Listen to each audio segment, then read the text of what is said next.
जय माता दी दोस्तों कन्या पूजन का नियम क्या होता है नवरात्रों में और उसका क्या महत्व है।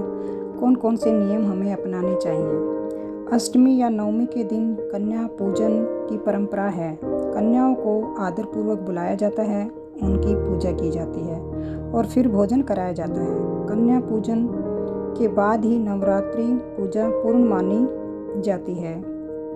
ऐसा माना जाता है कि कन्या पूजा देवी दुर्गा के 9 रूपों का ध्यान में रखकर ही की जाती है। ऐसा करने से व्यक्ति को माँ का आशीर्वाद प्राप्त होता है और जीवन में खुशियाँ ही खुशियाँ बनी रहती हैं।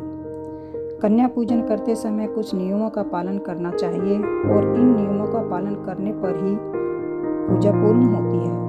अगर आप भी अष्टमी या नवमी की पर कन्या पूजन करते हैं तो आपको इन नियमों का विशेष ध्यान रखना चाहिए। जानते हैं कौन कौन से हैं कन्या पूजन के नियम। सबसे पहले कन्या पूजन में केवल 2 से या 10 वर्ष की आयु की कन्याओं को ही आमंत्रित करना चाहिए। पूजा में भाग लेने वाली कन्या की संख्या कम से कम 9 होनी चाहिए। कन्या के साथ साथ एक बटुक को भी भोजन कराना चाहिए क्योंकि उसे भैरव माना जाता है।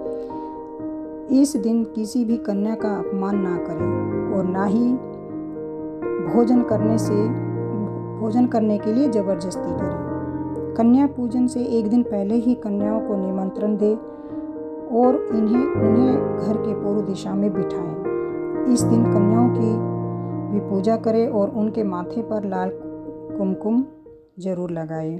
कन्याओं के लिए सात्विक भोजन बनाएं और उनके खाने से पहले किसी को खाना ना खिलाएं। खाने के बाद कन्याओं को दक्षिणा दान जरूर करें, जैसे फल, श्रृंगार सामग्री, मिठाई, नारियल आदि। इन सभी कन्याओं का आशीर्वाद लें और फिर व्रत खोलें। कन्या पूजन का इतना महत्व क्यों होता है? शास्त्रों में कन्या पूजन का खास महत्व बताया गया है। बिना कन्या पूजन के नवरात्रि की पूजा अधूरी मानी जाती है। ऐसा कहा जाता है कि इस दिन कन्या पूजन करने से माता रानी प्रसन्न होती है और अपने भक्तों को मनवांछित फल अवश्य देती है। तो मित्रों, आपको भी अगर अष्टमी या नवमी की आप में कन्या पूजन करते हैं तो इन बातों का विशेष ध्यान रखें। जय माता दी। अगर वीडियो में कोई त्रुटि हो गई तो उसके लिए मैं क्षमा मांगती हूँ और कमेंट बॉक्स में जय माता दी जरूर लिख दीजिए।